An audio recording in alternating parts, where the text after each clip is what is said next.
When I talked about my top 5 meta decks last week, my very last mention was a strategy that could have been seen as controversial. I talked about how Mementos were a crazy powerful deck, and while it didn't have the accolades as the other 5 decks into the format, that I thought it was going to be one of the best decks in the game. And crazily enough, you guys didn't rip my head off for it. A lot of you guys actually backed me up. But it got me thinking. In Yu-Gi-Oh, there are some strategies we know of as some of the best. And then there's other strategies that we hope to be the best. But there's always some strategies that could take us by surprise. And today, I'm going to be talking about some really powerful strategies that may take you by surprise, so you're going to need to know about. Let's go ahead and jump on in. What's going on with y'all, big dog? And it is an amazing day for Yu-Gi-Oh! I hope that your day, phenomenal. But if it isn't, don't let what happened at the beginning of your day ruin the rest of your day. And of course, big dog, you should already know what time it is. It's Update Monday! A particular time where we talk about something to not only better you as a Yu-Gi-Oh player, more importantly, to better you as a person overall. Today, I always say don't let what happened at the beginning of your day ruin the rest of your day, but I want to talk about don't let what happened at the end of your day ruin your next day. In case you guys didn't know, for the last few months, I have been on my road to becoming a teacher. That's right, big dog, it's gonna be Mr. TheCaliEffect to you. While I've had my ups and downs, I landed my very first interview last week, and while I think I nailed the interview, it's the end of the day and they ain't called me back. And a lot of times instances like this can get us down, and it's at the end of the day. So what do? Well, you don't let what happened at the end of your day ruin the next part of your day. While I may not have gotten the job from there, it's not gonna stop me from applying, and hopefully soon enough, I'll be teaching you guys in the new dual school. But that's what brings me to the topic at hand right now. Schooling you guys on some decks you didn't know about. And in factuality, I want to go back to Memento. On that top 5 meta decks, I don't think I did it enough justice. I said that it can summon the powerful Memento Teculicula, which is 5,000 attack. You combine it with the fusion monster, the Memento and the Memento Acheron. You can use its effect to allow your level 9 monsters to attack your opponent directly for 8,500 damage, always giving you a way to win the game without ever having to interact with your opponent's monsters. But again, I didn't do the deck justice. Memento is actually good for multiple reasons. It's filled with 1-card combos, Memento Darkblade, Angelwitch, and the horse thingy that I'm not going to say its name, all fulfill the same thing. But it also has ways to play around your opponent's interruptions with Goblin Biker Grand Entrance and Memento Bone Party. And also the really good thing about this deck is that it can be built for high combo. This is one of the very few strategies that can summon Nightmare Griffin to the side of the field and not have it point to anything, meaning that your opponent won't be able to activate special summon monsters. But since the deck doesn't need its extra deck, doesn't need to special summon from the deck, doesn't really special summon from the hand as much, or graveyard or banishment, the Molcharmy cards aren't as powerful. You can actually control your destiny with this deck.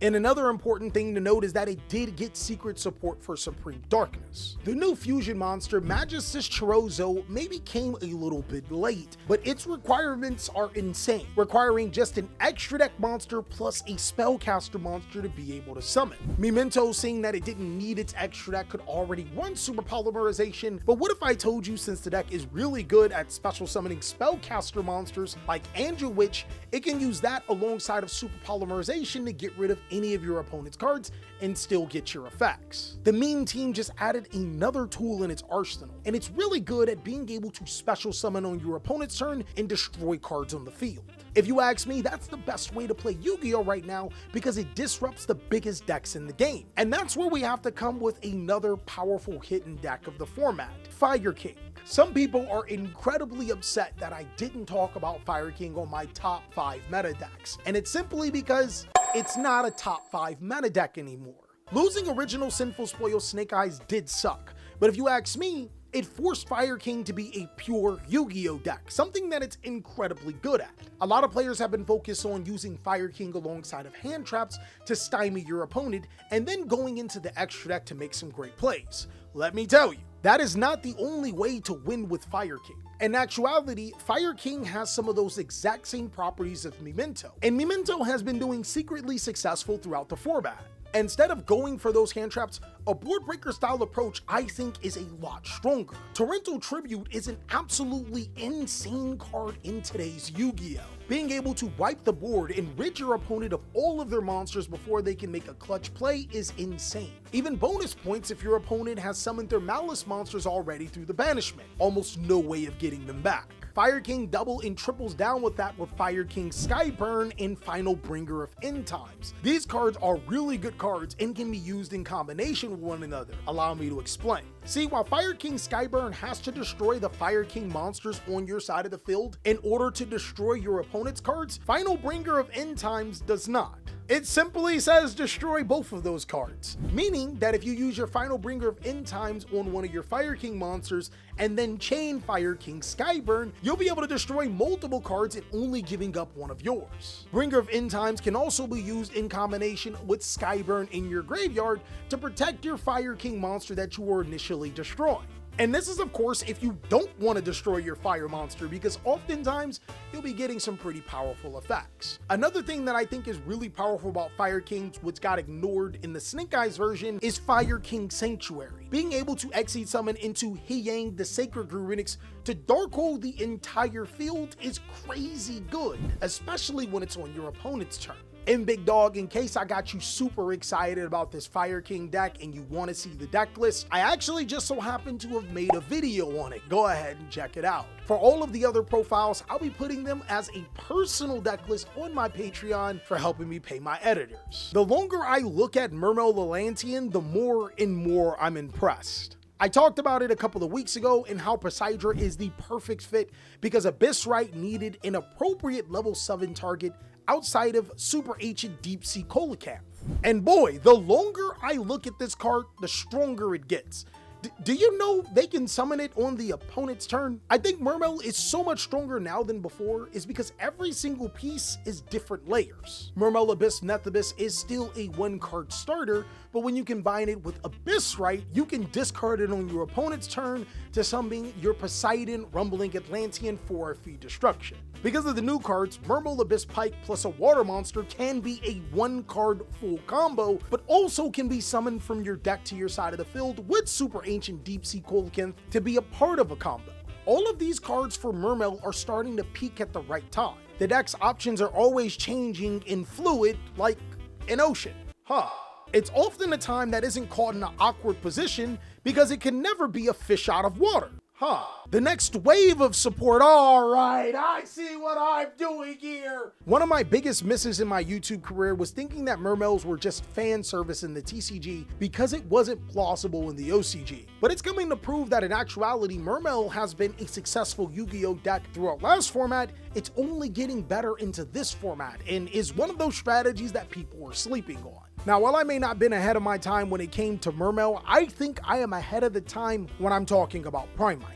Primite is scary good.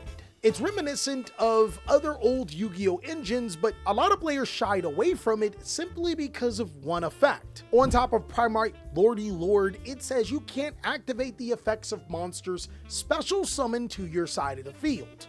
But it doesn't stop you from activating the effect of monsters in your hand, graveyard, or anywhere else. I'm not saying Lordly Load isn't restrictive. I mean, when going through it and you think about some of the most powerful cards, all of them use special summon activated monster effects. Malice Rizio and Fiendsmith all do that. But when you start to look at some of the other engines, you realize that not so much. For example, the Horus monster effects aren't used as much. While they only trigger when your opponent is foolish enough to get rid of your cards, which is typically never, they're very huge monsters that you can summon to your side of the field to beef up your board. Then there's also the Bestial monsters, which are another set of interesting cards. Bestial monsters activate in hand, and while some of them like Lubelli and Magnamud can activate on field, the most dangerous one, Druis Worm, activates in the graveyard. And if you combine that with some of the other dragon cards like Black Metal Dragon, which activate in the graveyard, you have a way to be able to bypass the restrictions of Lordy Load and make a pretty decent board. Regardless, whatever you do, because of Primite Another Barrel, the options for this strategy are endless. I like how Primite is growing into a strategy that could be its own or could be mixed with other brands of non-popular Yu-Gi-Oh engines to be really good. And lastly, we gotta do it, big dog. Your man's copium take.